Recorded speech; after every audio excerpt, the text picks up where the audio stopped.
The Hangout on air is live. Welcome to Hooters Hangout, episode 3. Tonight with me I have John, who's the Bucks owner. And maybe some other people have been invited. We'll see if they join or not. As always, if you want to be invited, feel free to text me, tweet me, email me, whatever you want. Like I said, if you got anything you just want to say to your next opponent, if you want to talk smack, if you want to come on here and talk about trades, you're more than welcome.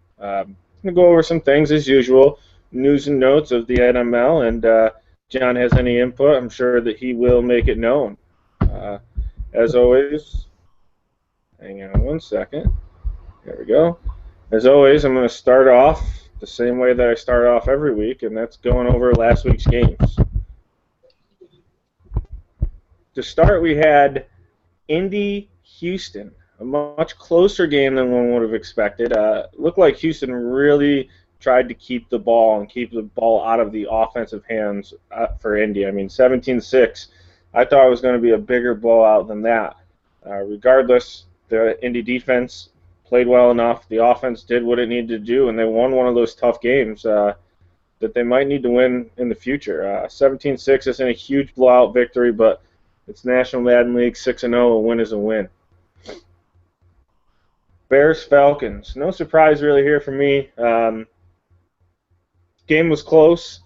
Bears right now are 4-2, which is a little bit more of a surprise. Yeah, they haven't really beaten anybody, but still, I mean, you're looking at a team that's right now in the playoff hunt, which isn't something that I think I've ever said about the Bears. So good for them. We'll see if they can keep it up. Jags-Titans.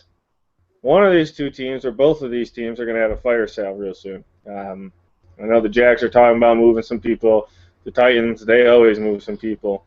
Another loss for them. The good thing for the Titans, I mean, they're right in every game. I mean, it's the difference between finishing. I mean, this could be a 4-1 team instead of a 1-4 team. So if I were them, I'd just be careful how much they get rid of here. Broncos-Jets.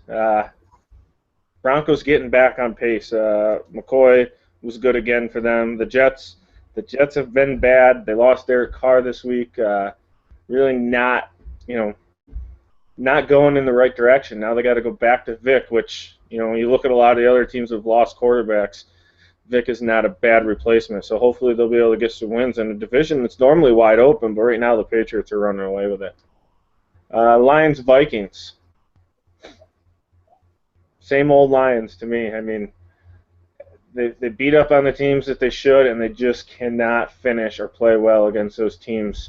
Those Vikings and the Bucks and the Panthers and those teams that they really need to play well against in order to prove that they're a powerhouse again. It's been a long time since the heydays of the Lions, and they're going to need to get a couple of those wins if they want to make anybody believe they're a contender. Tough loss for them without without Aaron Rodgers. We'll see if it'll be a different story when they play again. New England wins again, 24-7. They're 5-1 right now. If the season ended today, they'd own a first-round bye. That's impressive. I mean, again, in a weak division, they haven't played anybody, but 5-1 in the National Madden League is still 5-1. The Bengals are terrible. No doubt about that. Carolina beat them up. They probably could have scored more. I think a little bit of friendship really helped them out there. They might not win a game all year. You just hope that they stick around, they keep their picks, they don't trade into their buddies, and they maybe can rebuild that team that really they're in rough shape. Surprise of the week, not that the Browns beat the Steelers, but that the Browns destroyed the Steelers. I mean, up and down the football field. I mean, 35-10. Is just a pounding that the Steelers really are not used to seeing. I mean, they're always in close games. I mean, they're always in it at the end of the year. They're not looking too sharp right now. They've got a big matchup this week against the Texans. Green Bay, Miami. Green Bay a little bit closer here. They're struggling to score. And that's going to be trouble playing teams like the Lions and the Vikings. They need to learn how to score, and they need to learn quick. We thought that Eddie Lacy coming back would help them, but so far it's not really. I mean, the Dolphins have been terrible, and for the Packers only put up 13 points, they could be in a little bit of trouble. Chargers, Raiders. Chargers were bad. The Raiders again were good. The Raiders right now lead that division. They're tied with the Chiefs, and they still got a long way to go. But another surprising team early on that's really, taking control of the week schedule and winning games that they need to win to make the playoffs. Cowboys Seahawks, no surprise here. Seahawks threw 9 picks. Jason Verrett had 6. That's impressive. 6-0. They get the Giants this week. Hopefully they can keep things going. And right now, I mean, the way that the Eagles are playing, they've got to keep winning so that they don't really catch up with them. A little bit of a surprise here. The Cardinals beat the Redskins. I really like the way the Redskins have been playing. I don't know what changed. Maybe the Cardinals' defense was just really that good. But nonetheless, this was a game I felt the Redskins needed to win. They had an easy schedule. There's some other teams with some tougher schedules. I really thought they'd make a push to get in the playoffs, but it's just a bad loss for them right now. Nothing taken away from the Cardinals. Just a bigger needed game there for Washington. Giants-Eagles. Like I said, the first time you play the Eagles is the worst time you play the Eagles. He does some weird things. The Giants didn't score, and they didn't play any defense. And Philly's 4-2. They started off 0-2. They've won their last 4 games. They're looking a lot better. Things to be turning around for those guys. They're in a playoff hunt. 49ers-Rams, no surprise there. The Rams got back on track with a much-needed win. The 49ers are pretty close to the worst team in football.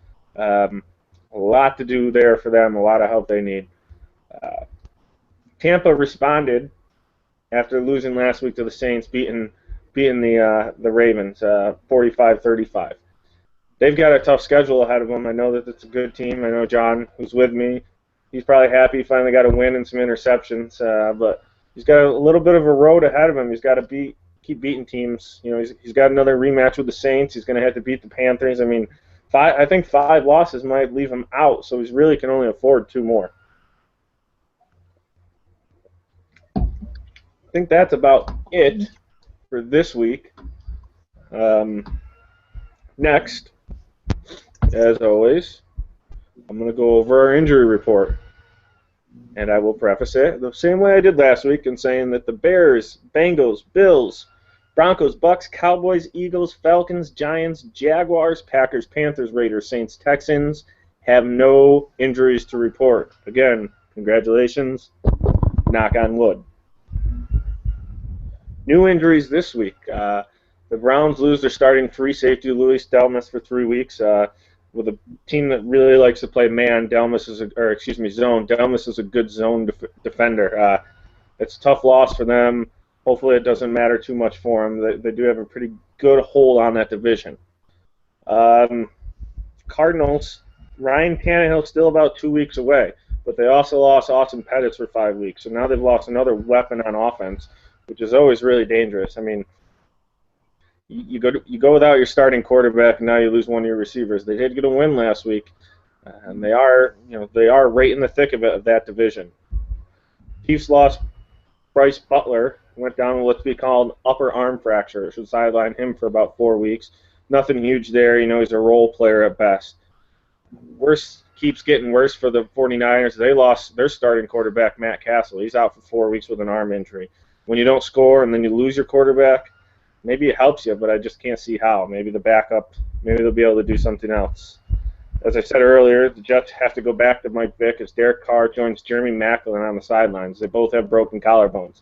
That's 2 of your better offensive players that are sidelined for a good amount of time. That should make the job for the Patriots easier, as I think the Jets might be one of the few teams, maybe the Bills, that can really catch up with them, but I just don't see it happening. The only break the Seahawks got last week was that of Matt Ryan's collarbone. He should be sidelined for at least a month. They had to go with Thad Lewis, who's no Matt Ryan. He came in and threw a bunch of picks too, though. So I think the Seahawks are just about packing it in after that. That's a big injury for them. Coming back, Glover Quinn came back for the Rams. He should be in the lineup this week. It's a good starting free safety for the Rams that they could definitely use. And the Vikings, Peyton Manning is healthy. He will return as a backup, I believe, though I'm hearing that the Vikings are trying to shop him. The Dolphins should get Brandon Jenkins back next week, outside linebacker. He's just really a role player, nothing big there. Chargers' life without Andy Dalton is tough, and it's going to get even worse. I mean, 6 more weeks for him. They should be well out of it by the time he comes back. You really start thinking about just sidelining him for the year. Colts will be without Laron Landry for 5 weeks. Doesn't matter for them. They just keep on winning. The Lions, they're saying that they think Aaron Rodgers is going to play this week, but I don't buy it. I think Aaron Rodgers is going to be out 1 more week. They're going to have to get past the Saints. They're still without Kellen Winslow. They're still without David Wilson. They'll be both out for at least 3 more weeks.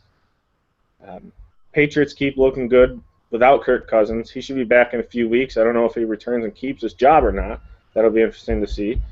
The Ravens are still without Shane Vereen, which is a huge player for them because of his ability to catch the ball out of the backfield. Denario Alexander for the Redskins' ribs. His ribs are still bothering him, so he should be out for at least another week. And the Steelers' Dre Archer has no timetable set for his return. Valuable weapon for him, just speed alone for the Steelers. They really would like to get him back. Zach Brown won't be ready to go this week for the Titans. He'll be sitting out again. Another thing on that defense, that when you're as bad as you are, the last thing you want to do is lose some players there. So that should do it about pretty much for the injuries this week. Next, I'll take a look at kind of the standings. If the playoffs started today, no news 1 through 3 in the NFC. The Cowboys still hold firm at 1, 6-0. The Vikings are 5-1. They're the same as last week. There's 2. Panthers had a bye. They're 4-1. Excuse me. Panthers are 4-1. They played the Bengals last week. The Cardinals 3-2. They are leading that West division. They jumped ahead of the Seahawks. The Lions right now, even with a loss, they hold that 5th spot at 4-2, and the Bears jump ahead of the Bucks at 4-2. A lot of season left here, but it's early, and for the first time in a long time, the Bucks are on the outside looking in as the playoffs at the moment. Are you a little bit worried? A little bit, maybe a lot. Only had my defense show up for 1 game, so unless they continue, I will be in a lot of trouble. It's tough when you got a great defensive team and they're not making plays for you. You do have a tough schedule. I know that have you played the Browns yet? No, I play. So I'm on bye week this week, but then I play the Browns and then the Vikings and then the Browns. So that'll be a tough couple games. If I can make it through that with at least 1 win, then I think I'll be fine because then I play the Lions and Panthers towards the end of the season. If I need to split those as well, if I do that, then I'll still be able to get a wild card, I believe. I believe so too. I mean, and there'll be, there's some teams that you're going to have to play. The Bears. Have you played the Bears yet? No, play the Bears about 6 more weeks. Right, so you're looking at a 4-2 team right now that's ahead of you that you should be able to handle.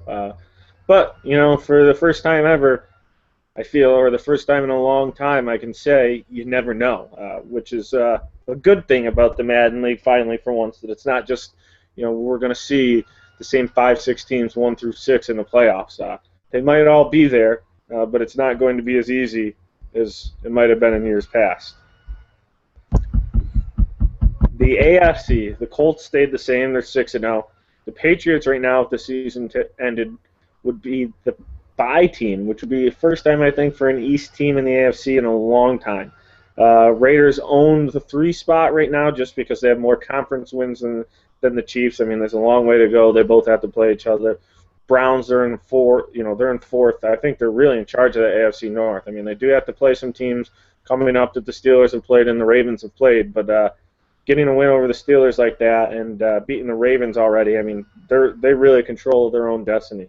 Chiefs 4-1 right in the mix. They should easily win that division at this point. Right now, the Broncos 3-2 sneak in after the Steelers lost last week, and the Steelers are in a lot of trouble. Their schedule's not getting any easier. They have a big game this week, which I called the game of the week. I'll kind of get to it in a little bit. But really, when you look at it, they've got to win this week, I think. Otherwise, it might be time to not see the Steelers in the playoffs for the first time since owner Scott Bramhall has been in the league. I think that might do it for standings this week. The other thing I like to go over here is going to be trades. Only one trade to report from last week as we get closer to the trade deadline. The Panthers deal again and landed Flash Goodwin, speedy wide receiver from the Cardinals, from Melvin Ingram and A.J. Klein. It's a funny thing. I mean, Goodwin's a good player based on speed alone, but the Cardinals were offered almost everything in the kitchen sink in the offseason for him, and they just never made a move for him. They never traded him, and now I feel like they've accepted and settled for a lot less than they could have got before the season started. It's one of those things that buy high, sell low. You know, they really had the opportunity to cash in on some good picks. Instead, I mean, Ingram's not a bad player. They did get a fourth-round pick from the Panthers, but it's a big weapon for the Panthers to spread the field, especially if they can get any of that play action going that's really been so successful this year in Madden. In terms of rumors, I've got, the Packers. They're looking for a big D tackle. They're shopping a first-round pick for that. Like I said last week, it's an important D tackle to me. It's an important position this year with a lot of 0-1 traps, a lot of running the ball up the middle that teams are doing to be able to stop that. The Vikings shopping Peyton Manning. I hear they're looking for a wide receiver. They've had a few offers. Again, it's a tough one for them. I mean, do you trade Peyton Manning, or do you just let him sit there and hope that you don't send him to someone that he's going to hurt, and he ends up hurting you? I don't know how much value he thinks he has. The tough thing with Manning is he could easily be a one-year player, maybe 2 years, but I can't see it 3 years. So to get a valuable wide receiver from a team, it's going to be tough. Guys that are shopping wide receivers like the Jaguars, they don't need Peyton Manning right now. They've got Cutler. They're wanting to rebuild. Speaking of the Jaguars, I hear they're shopping Jamal Charles and Colston, but after they stated it, they kind of went off the grid. I mean, a lot of teams put in offers. Last I've heard from him, it's been almost a week, and still nothing on that. Be interesting to see if he actually pulls the trigger here, or if he, he just kind of was fluffing it and see what he could get. Charles might be one of the best or most important players in the game if he's utilized correctly. Just whether or not the Jags, I think the Jags really at this point are rebuilding. I don't know if they really actually move him unless it's an offer they can't refuse. I know the Cowboys have sent an offer. I know the Bucs have sent an offer. I know the Steelers have sent an offer. I know the Lions have sent an offer. So when you see a lot of offers, you wonder, has there really been nothing that he likes, or is he just afraid to pull the trigger? I think it's the latter. I just don't see him trading him too much. I mean, we'll see. I could be wrong. I'm wrong a lot, especially when it comes to Madden. All right, I think that might be it. John, you have anything that you want to fluff out on your team? Oh no. Like you said, I have a lot of players. They've been underperforming this year. I called them out. They played one good game, so I think I have to let them ride for a little bit. But trade deadline coming up. I'm not afraid to make that big move. I mean, paid a couple first-round picks for Marshawn Lynch last year, and that worked out pretty nicely. So if the opportunity presents itself, I will definitely make a move this year. But yeah, I'm kind of in the same boat. I've got to, I feel like I need to make a couple of moves, but at the same time, I don't really want to ruin this rebuild and get rid of these young guys. And a lot of the young guys that people are wanting are these young guys that are playing well enough for me, and I don't know as if they're going to make it all the way this year, but there's guys like Martavis Bryant and Jordan Matthews and Kyle Fuller and Jason Verrett and those guys that I don't want to move, even though I offered you Verrett for PP, and that was before I had 6 picks with him, so now I probably won't trade him, but who knows. Hey, that's about it here for the trade rumors. As always, anything you want on the show, anything you want me to talk about, you can tweet it to me, you can email me, you can text me. You guys all know the drill. Now I'll talk about Week 7 of the National Madden League, as we're almost at the halfway point. First game up is going to be Jets-Patriots. Jets without Derek Carr. They put in Mike Vick. I think Vic actually gives him a better chance to win right now. He's a little more mobile, but the Patriots are just playing too good. They're scoring too much. I don't think the Jets can stop them. I'm going to take the Patriots here 21-10. Falcons-Ravens, a much-needed win for the Ravens. This should be almost a no contest. The Falcons are playing better, but I don't think the only shot they got is to just really get a lot of interceptions, and I don't think they have the secondary to do it. I just see the Ravens winning this one 38-17. Titans-Redskins. Ooh. I mean, last week I really was on the Redskins as a team that was really turning things around, and then they got beat. They got beat by the Cardinals, which was a little bit of a surprise. The Titans know the Redskins very well, but the bottom line is this: until the Redskins can finish a game, I mean, they remind me right now of these Jacksonville teams I've always been pulling for that could easily be 4-1. They've lost games that they haven't showed up for, or they've showed up late, and every game they've been in has been close. I see this one being close again. I see the Titans losing another heartbreaker, 34-31. Seahawks-Rams. I would have said this was a closer game if the Seahawks hadn't lost Matt Ryan. When you lose Matt Ryan, it's tough to do very much anything. The defense has been okay. The problem is the turnovers. I think that if they got a little bit more towards running the ball and not throwing the ball as much, they could be a much improved team. Maybe that'll change now that they're starting Thad Lewis. However, I don't think it changes this week. I think the Rams win at 17-10. Browns-Jags. I'm not going to do it this week. I always pick the Jags. They always upset me. They always disappoint me. No chance. The zone coverage, that zone defense of the Browns is going to be too much for the Jags to handle. Cutler is just not reading it well right now. I think the Browns win this one 28-10. The only shot the Jags have is if they can run the ball effectively, and I just don't see it happening. The Browns' defense has been too good. Bengals-Colts. I actually predicted, and I don't even think it's a word, 11 billion to 0.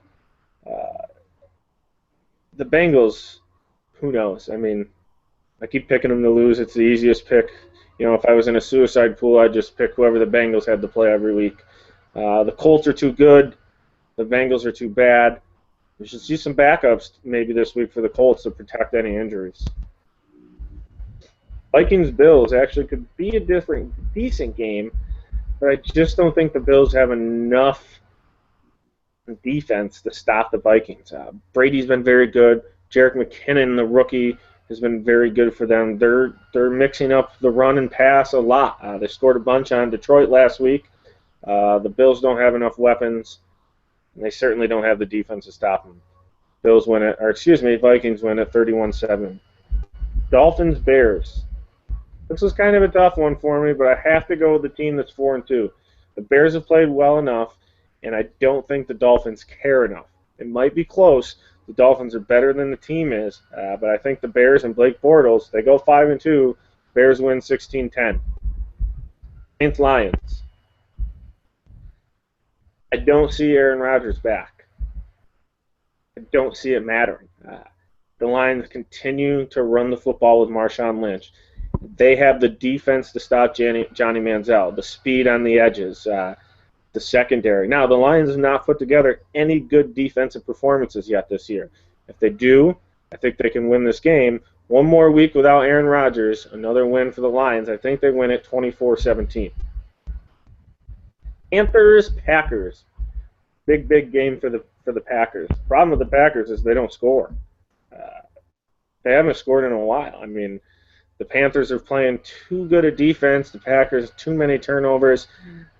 No shot here. Panthers win at 24-10. Goodwin's going to have at least one touchdown. Chiefs-Chargers. Chargers are done. No Dalton. No problem. Chiefs should roll over them 28-10. Cardinals-Raiders. This is going to be a good game, I think. Both teams have overachieved, if you will.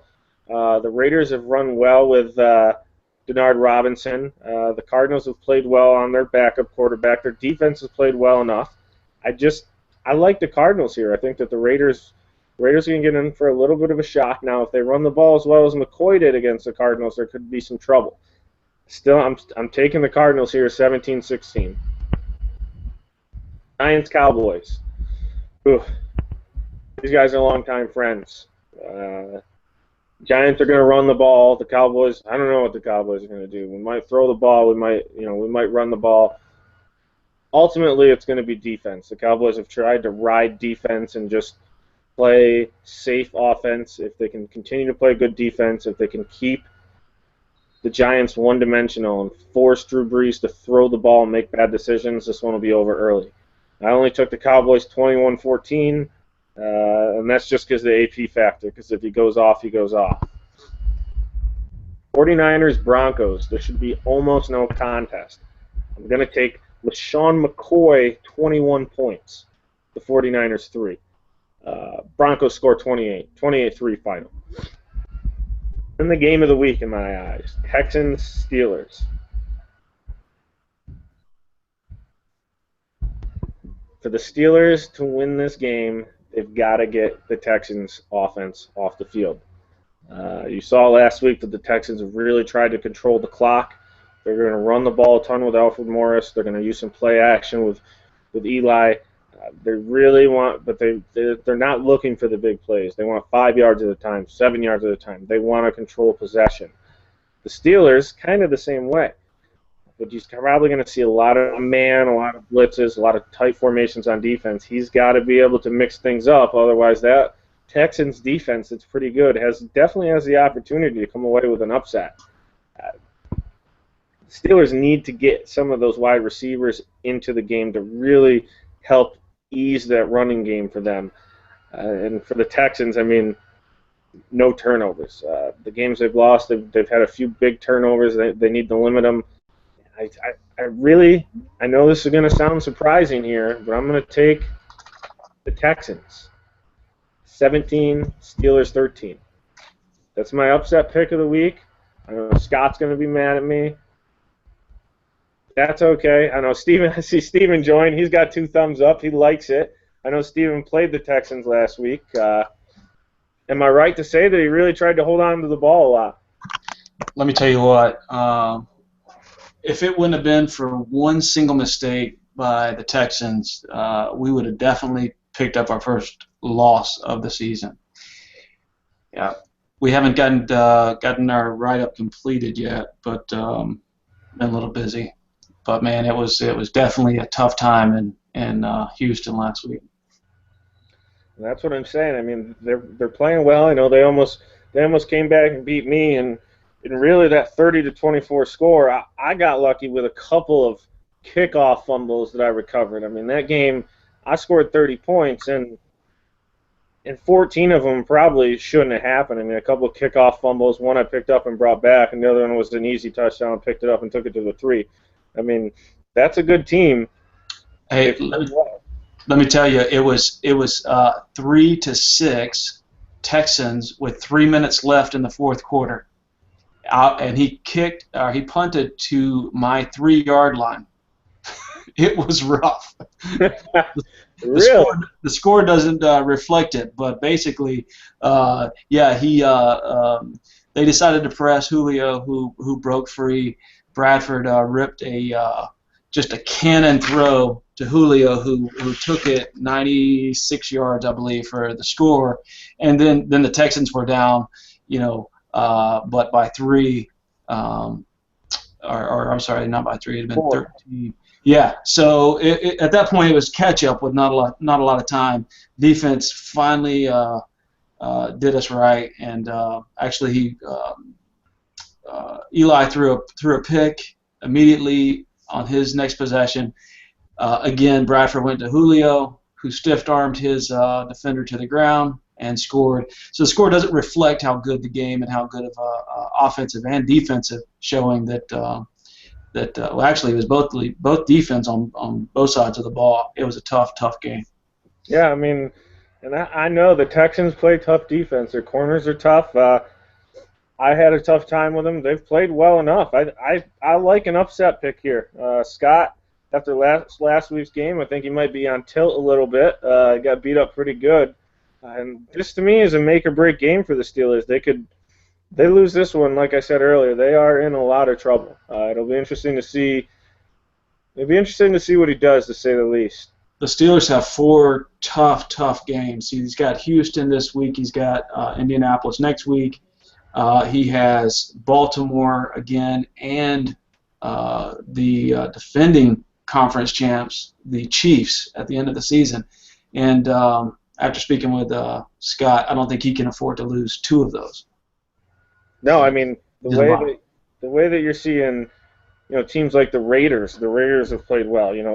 The Texans. The Texans with a win this week, they're a playoff contender. Maybe the Ravens. The Browns. The Browns are going to be in, but really, I mean, you look at it. It's a really big game. That's why I chose it as the game of the week. Yep. Let me look here, because now I'm a little bit intrigued. Who else really, I think, got a shot over there in the AFC to make the playoffs? Yeah, I think I was taking a look at it. Oakland is definitely in position to take one of those wild card.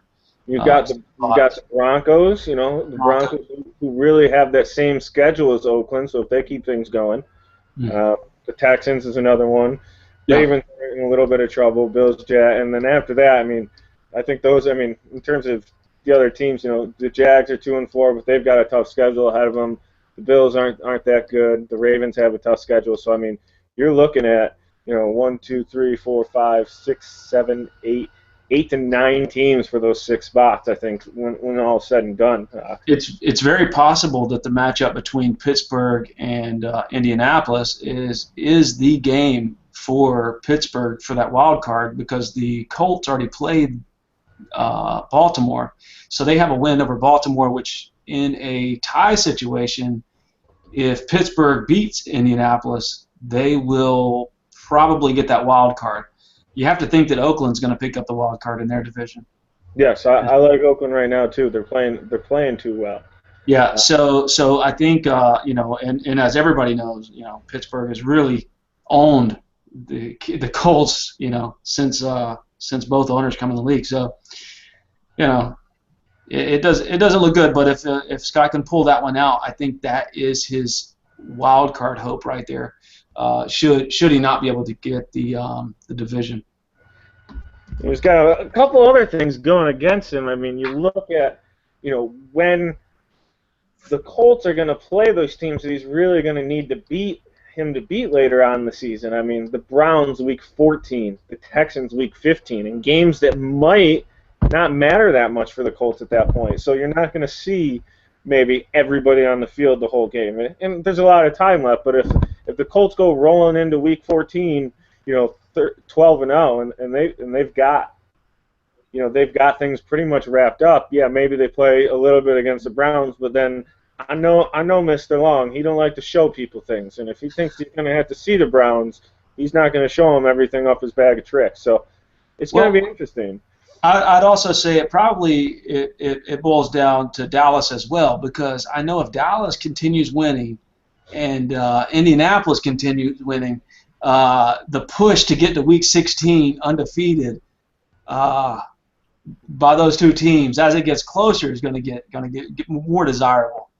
To see those two match up, if it were possible at Week 16, 2 undefeateds, because that'd be pretty spectacular. The National Madden League has never had an undefeated team. 2 left right now. Colts' schedule is a little bit tougher. Cowboys' team obviously not as good. We've been playing well over here.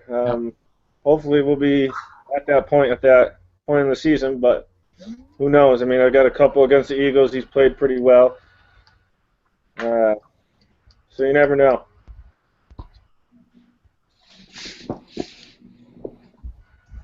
John, I almost felt like you were going to say something there.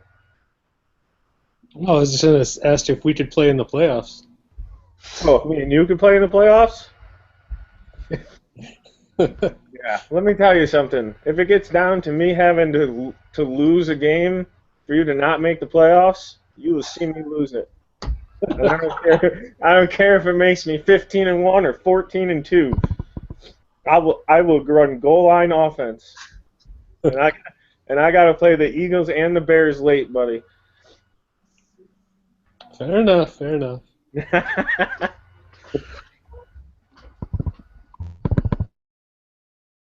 I don't know. I mean, anybody got anything else? I think we've been on for about 25, maybe 30 minutes. Just wrapping up here. I did go over any trade rumors, so Steven, you're here if you have anything. Nothing. He's got nothing. So Quiet on the Colts front. yeah, I think it's been relatively quiet. Like and I talked about it last week that I think it was teams are more starting to like what they have and learn what to covet and where if everybody's trying to get rid of the same junk, nobody's getting rid of the junk. Like I said, there's still some teams making the mistakes, and we'll see as always as the trade deadline approaches. There's going to be some trades, and there's going to be the what were you thinking trades, and maybe I'll start a come on man, and I'll start calling out guys like Bieberg, like other people, like Bieberg, again, for making some bad trades. But other than that, I hope everybody has a good week. Good luck to everybody. Week 7. We're almost halfway there, gentlemen. Until next time, Hooters Hangout. Out.